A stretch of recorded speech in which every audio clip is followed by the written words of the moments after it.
రైతు రుణాలపై వడ్డీలో మూడో వంతు కూడా చెల్లించకుండా మొత్తం రుణమాఫీ అయిపోయిందంటూ చంద్రబాబు రైతులను మోసం చేస్తున్నారని ప్రతిపక్ష నేత జగన్మోహన్ రెడ్డి మండిపడ్డారు. డ్వాక్రా మహిళలను మోసం చేశారన్నారు. ఉద్యోగాలు, నిరుద్యోగ భృతి ఎందుకు ఇవ్వట్లేదని ప్రశ్నించారు. అవ్వాతాతల పెన్షన్లను కత్తిరించాలని చంద్రబాబు చూస్తున్నారని, కొత్త ఇల్లు ఎందుకు మంజూరు చేయట్లేదని అనంతపురం జిల్లాలోని 5వ రోజు రైతు భరోసా యాత్రలో జగన్ నిలదీశారు. బాబు ముఖ్యమంత్రి అయ్యాడు. చంద్రబాబు గారి పరిపాలన గురించి చెప్పాల్సి వస్తే మూడు ముక్కల్లో చంద్రబాబు నాయుడు గారి మా పరిపాలన గురించి చెప్పాల్సి వస్తే బాబేమో ముఖ్యమంత్రి అయ్యాడు. ఆ రోజు ఎన్నికలప్పుడేమో రైతుల రుణాలన్నీ పూర్తిగా బేషరతుగా మాఫీ చేస్తానన్నాడు. రైతులందరినీ కూడా మోసం చేశాడు.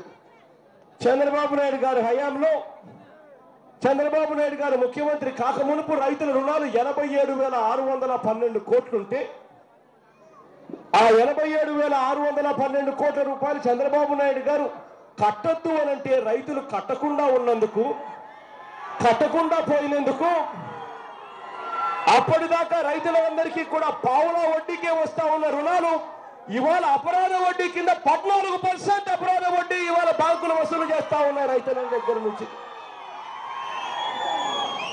87,612 కోట్ల రూపాయలు చంద్రబాబు నాయుడు గారు ముఖ్యమంత్రి అయ్యే నాటికి ఉన్న అప్పులు మీద ఈ 20 నెలల్లో 20,000 కోట్ల రూపాయలు వడ్డీల కింద బ్యాంకులు వసూలు చేస్తా ఉంటే ఈ చంద్రబాబు నాయుడు గారు రుణమాఫీ అయిపోయింది అని చెప్పి చంద్రబాబు నాయుడు గారు చెప్తా ఉన్నారు.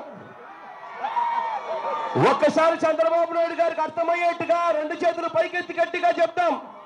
చంద్రబాబు నాయుడు గారు రుణమాఫీ చేశారో అడుగుతా ఉన్నా. 2 చేతులు పైకెత్తాలి, గట్టిగా ఇలా ఇలా చూపించాలి. చంద్రబాబు నాయుడు గారు ఈ 2 సంవత్సరాలకు కలిపి 7,300 కోట్ల రూపాయల రుణాల కోసం రుణాల మాఫీ అని చెప్పించాడు.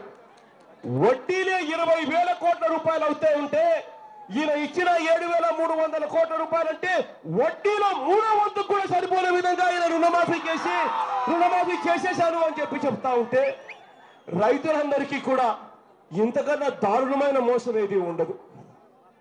బాబేమో ముఖ్యమంత్రి అయ్యాడు. వస్తూనే రుణమాఫీ అని చెప్పి రైతులను మోసం చేశాడు. ఆ తర్వాత డ్వాక్రా అక్క చెల్లెమ్మలందరినీ కూడా సంఘాల రుణాలన్నీ కూడా పూర్తిగా మాఫీ చేస్తాను అని అన్నాడు. అక్క చెల్లెమ్మల్ని అడుగుతా ఉన్నా నేను, మీ రుణాలన్నీ మాఫీ అయ్యాయా అని చెప్పి అడుగుతా ఉన్నా. 2 చేతులు పైకెత్తాలి. ఇలా ఇలా ఇలా ఇలా ఊపితే చంద్రబాబు నాయుడు గారికి అర్థం కాదు. డ్వాక్రా అక్క చెల్లెమ్మలను మోసం చేసి